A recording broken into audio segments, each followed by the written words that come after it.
Buenas tardes, mi nombre es Sergio Velázquez, me encuentro desarrollando la tarea número 4 de mi materia de diseño de proyectos de investigación. Hoy es en noviembre del 2021. Eh,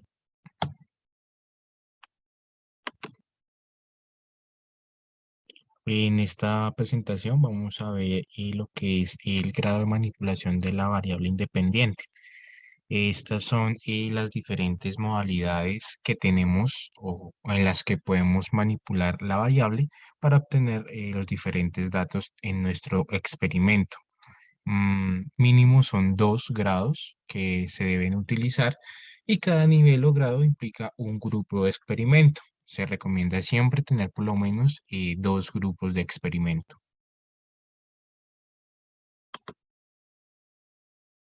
El primer grado de estas variables es la presencia ausencia. Esto implica que en un grupo vamos a alterar la variable independiente. A este grupo se le llama grupo experimental y al otro grupo no se le aplica y solamente se tiene como un grupo de control. Esto para el final del estudio, para el final del experimento, comparar las diferencias que puede ocasionar la variable independiente.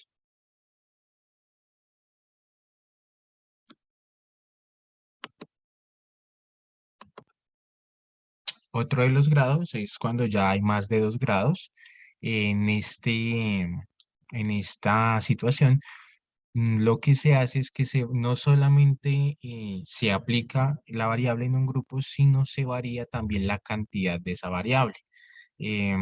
Esto no solamente nos permite determinar si hay efectos entre el grupo experimental y el grupo de control, sino también si al tener diferentes niveles eh, de variación en nuestra variable, vale la redundancia, se producen diferentes efectos.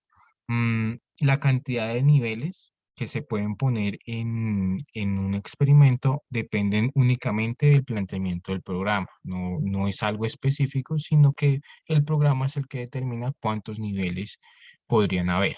Mm, Aquí tenemos como ejemplo comprobar si la televisión influye en la violencia. En este ejemplo podemos utilizar diferentes grados, podemos poner de pronto un programa donde haya exceso de violencia, uno donde la violencia pues sea moderada y otro en donde no se maneje ningún tipo de violencia y así al final se comparan los grupos y se revisa si de pronto el nivel de cantidad de violencia que vieron los espectadores influye en los mismos. Otro hito en otro espacio es la modalidad de manipulación en lugar de grados. Aquí ya no importa tanto la cantidad de variación que hay de la variable, sino más bien se aplican diferentes modalidades de esa variable.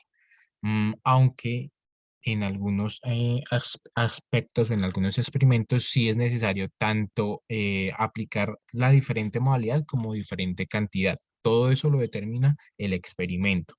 Aquí tenemos como ejemplo los medios de comunicación en una empresa. Entonces podemos, si se quiere revisar cuál es el medio más común o que más se utiliza o en el donde se obtiene mayor respuesta, podemos utilizar diferentes tipos de comunicación. Pueden ser electrónicos, escritos, y así pues poder comparar. Vamos a dar respuesta a cómo se define la manera de manipular las variables independientes. Lo primero que nosotros debemos hacer es tratar de trasladar ese concepto teórico a un estímulo experimental, es decir, a un experimento. Por ello, debemos tener en cuenta varios aspectos. Lo primero es consultar antecedentes. Si hay experimentos similares a lo que yo quiero realizar y cuáles fueron los resultados de este experimento, cómo se manipuló la variable, cuál variable fue la que se manipuló para obtener unos resultados similares a los que yo quiero. También debo considerar cuáles son los grados de manipulación a utilizar. si utilizo la de presencia-ausencia, si varío es la cantidad de variables, bueno, todo eso lo determina el experimento. Asimismo como las cantidades de la variable. Debemos tener en cuenta que si nosotros variamos muy poquito nuestra variable, es probable que no podamos tener efectos que se puedan medir. También debemos tener una evaluación a la manipulación. Esta evaluación la podemos realizar planteándonos varias preguntas, como por ejemplo, ¿es la variable seleccionada la correcta para medir lo que quiero? ¿Cuál es la cantidad de variación para generar comportamientos diferentes? ¿Qué grado o nivel de manipulación es el adecuado? Y por último, tener unas verificaciones, es decir, que al finalizar el experimento yo pueda verificar si los datos que obtuve pues, fueron los correctos y me ayudan a mi experimento. ¿De qué trata el control y la validez interna de un experimento? Básicamente esto trata o mantener el control es contener la influencia de otras variables. Con esto nosotros podemos determinar que si hay un efecto o si hay una evolución, una modificación, sea por la variación de nuestra variable independiente y no por variables externas o algo externo al experimento. Mm, no podemos medir o indicar que la variación fue por nuestro experimento si no tenemos este control. Cuando hemos logrado disminuir esa influencia de otras variables, podemos aseverar que mm, los efectos que obtuvimos fue gracias a la manipulación de nuestras variables. Si esto ocurre, podemos decir que el experimento tiene una validez interna, es decir, que es válido la modificación que se hizo con respecto a las variables que estamos trabajando y no con respecto a unas variables externas. ¿Cómo se alcanza el control de experimento? Se alcanza básicamente mediante dos cosas. La primera es tener varios grupos de comparación. Normalmente, como al principio de la presentación les decía, se deben tener mínimo dos. Uno, un grupo en donde pues no se aplique nada y se tenga como grupo de control para ver cómo la experimentación modifica al grupo en donde sí se alteró la variable. Pero pues dependiendo del estudio también pueden ser más de uno.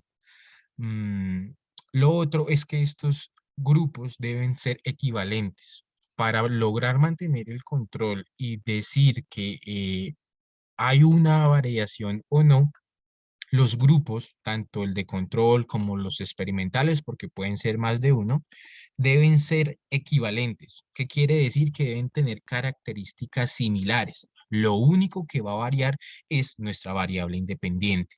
No, un ejemplo claro es, por ejemplo, si se hace un estudio médico que sea entre o el mismo sexo o en un rango de edad establecido.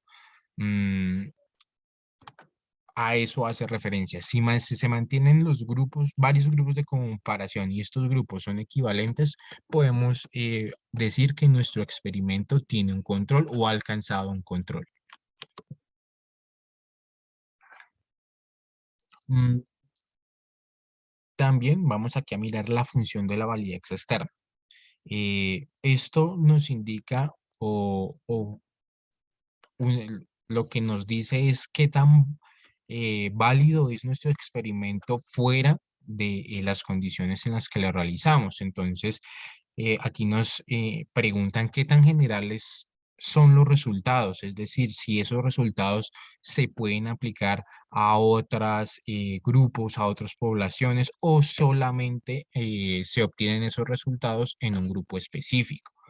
Si se cumplen estas dos eh, afirmaciones, es decir, que los resultados sean generales y que se pueda aplicar a otros grupos o poblaciones, podemos decir que el experimento tiene una validación externa. Entonces, aquí hacemos una diferenciación. Cuando tenemos el control de la variable independiente y de su resultados o efecto en la variable dependiente sin tener variables externas que influyan, decimos que tenemos validez interna, es decir, que nuestro experimento internamente es válido. Pero si adicional a esto nuestros datos de nuestro experimento se pueden generalizar, se pueden aplicar a diferentes poblaciones en diferentes países, pues podemos decir que tenemos validez externa. Esas son las dos diferenciaciones entre la validez interna y la validez externa. Por último, cerramos con un ejemplo donde se toman variables y pues de un experimento. Entonces, para este experimento o para este ejemplo tenemos el estudio de la influencia de la educación virtual versus la educación presencial. Entonces, digamos que nuestras variables independientes tendrían que ser el estudio virtual y estudio de manera presencial.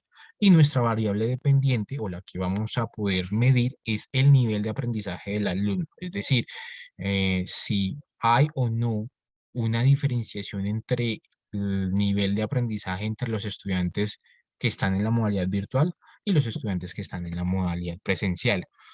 Para este estudio podemos utilizar un grado de manipulación en modalidad de manipulación, es decir, mm, podemos tomar diferentes grupos y someterlos a diferentes modalidades de este estudio. Entonces se puede aplicar una temática nueva y en un grupo, esta temática nueva solo va a ser estudiada de manera virtual, es decir, por todos los recursos eh, digitales que puedan, que se utilicen en las aulas, y ese mismo tema se estudia de manera presencial. Esto nos exigiría dos grupos de manipulación, un grupo experimental donde su estudio sea netamente virtual y un grupo experimental donde su estudio sea netamente presencial. Una vez terminemos, lo que podemos hacer es comparar qué tanto aprendieron estos grupos. Para estos grupos, para poder mantener el control, se puede hacer un emparejamiento. Este emparejamiento se puede hacer de pronto con una evaluación diagnóstica inicial donde los grupos sean conformados por personas cuyos niveles antes de iniciar el estudio sean muy similares, descartando aquellas personas que de pronto sean muy inteligentes y de pronto tengan un nivel muy alto o un nivel muy bajo. Se tomaría más o menos las personas que estarían en el promedio. Y con esto pues termina la presentación. Muchas gracias por su atención. Hasta luego.